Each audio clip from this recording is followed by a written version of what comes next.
Your left. Yes, Gene Wong, Washington Post.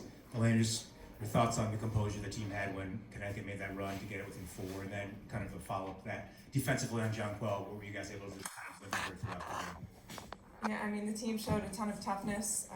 It's always tough when the team is going on a run like that. They have the shooters they have. But everybody was just kind of able to take a deep breath, stay calm. I think the last series really prepared us for moments like that because it was such a battle. And then Jonquel, she's a great player. She makes some really tough shots. She's got length, so you can send bodies at her and she can elevate and shoot over, but we were able to dig.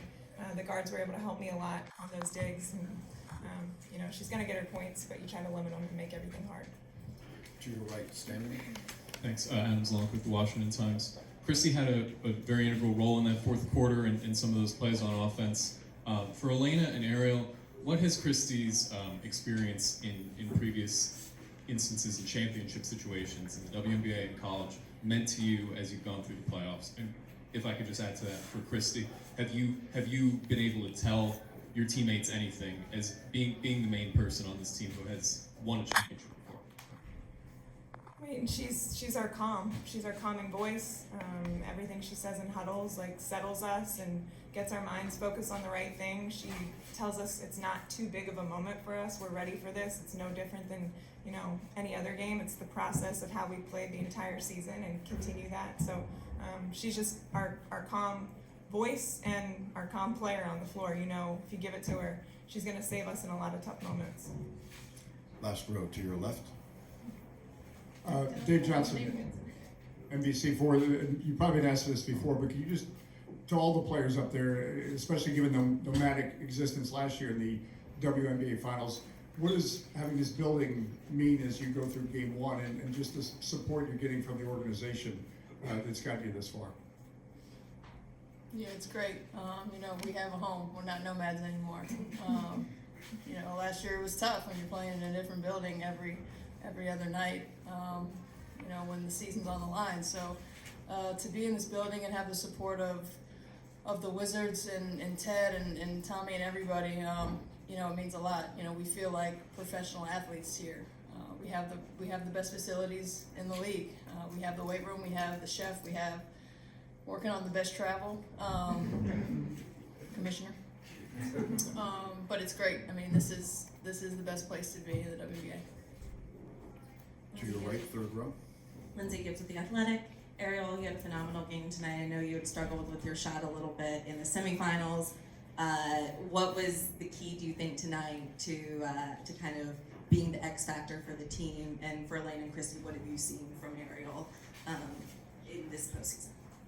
I think just keeping the focus. I did struggle throughout the series, but the main point of all of this is to win. I could care less if I score 50 or 0. Trying to win a championship. Second row to your right. Can they? I apologize. Go ahead. So you got a quick trigger over there. Yeah. It was a turnover. It's okay, we all had a couple. I mean, people always ask me about Little A. They're like, all right, what is that Little A gonna bring? What is Little A? Is this the moment too big for blah, blah, blah? I'm like, listen, Little A is little friggin' A. And she plays hard all the time, and she gives everything all the time, and she's a selfless kid. Like, she is, to me, the best second-year player I've ever been around as far as her maturity level, her work ethic, her want to do the right things for the team. And she was a difference maker for us last year. She had a great rookie season, and this year she's just showing that sophomore slumps are BS. And I'm just really, really proud of her and all the plays that she's made. And tonight, her rebounding and her playmaking was the difference for us because those were in critical moments. This is a random funny story about Little A, but last year we did massages at rookies' houses. And when I walked into Little A's house and she had a crock pot cooking some meal, and then she had plants. I was like, this is the oldest soul I've ever met. I fell in love with her ever since.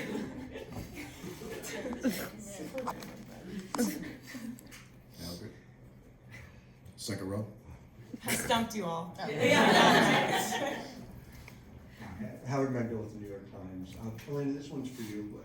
After last year where you're in the finals, but you're obviously struggling with a health issue.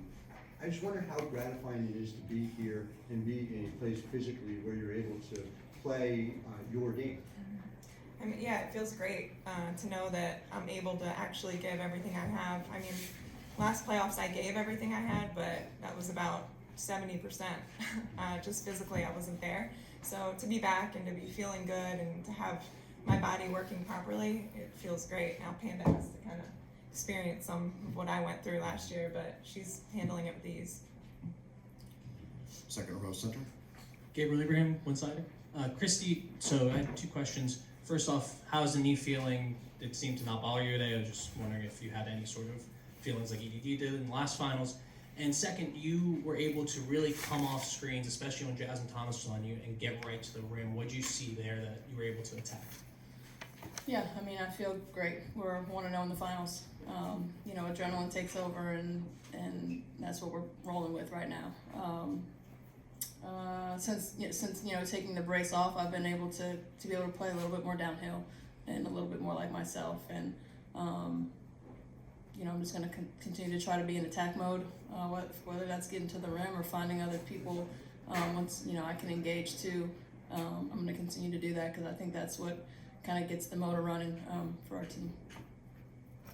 Third row to your right. Kellen Song, Washington City Paper.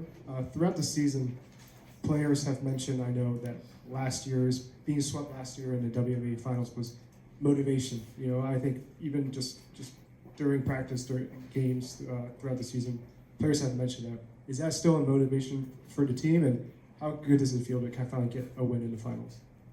Kristi, Elena. I mean, I think at this point, last year was last year. This is a whole new season. You know, we're motivated to win now, and obviously we're back to where we wanted to be from last season. But you know, we're just that's a $500 fine. We'll take that in all ones. We're just motivated for this year. I mean, obviously last year it gave us the experience, and I think it gave us the confidence that we have for this season because we were there last year and we know what it looks like, what it feels like, what it tastes like. But we're just ready to win. Yeah. She said. Last row to your right. Last row to your right. David Aldridge with The Athletic. When the ball sticks, what gets it unstuck and leads to big shots like the one Ariel was able to get in the corner? I mean, we have really skilled players, and there's moments where the ball will stick and their defense is going to be good and clogging it up, and it's about big players making big shots. And we've had different players do it all season long, so I think that's what's so great about our team is any five on the court can do it at any moment. So we're used to it and we're ready for it. First row center. Hi. Amber Dodd, hoopfeed.com. Arrow, your assignment today was Courtney Williams. Can you just talk about the challenges she brought to you today, and how were you able to play off of her when you were on offense as well? Yeah, she's definitely a tough one to guard. I think the biggest part of it is having help side and having my teammates stick their hands in every now and then. I think that's what we do really well is play assignments as a team. We don't just bail one person out to do everything. Anyone else? We have one more question. One more question. Second row to your right. I guess this is me. Hello? So I guess Kristi or Elena, you guys had 14 turnovers, I think 9 in the first half, which was kind of uncharacteristic for you. What was kind of going on, what accounts for that, and how did you guys ultimately clean that up in the second half? A lot of it was hesitation. You know, we just talked about, you know, the ball sticking. Well, the ball was moving, but it was moving a little bit too much. And, you know, we just had to come out. You know, it's the first game of the finals. Whether we were here last year or whatever, you know, it's still a big moment. And I think, you know, we had a couple bonehead mistakes. And we were able, the good thing is we were able to clean it up and get better in the second half. And we know valuing the basketball is the key to winning a ring. So, you know, we're very mindful of that, and moving forward, that'll continue to be a major point of emphasis for us.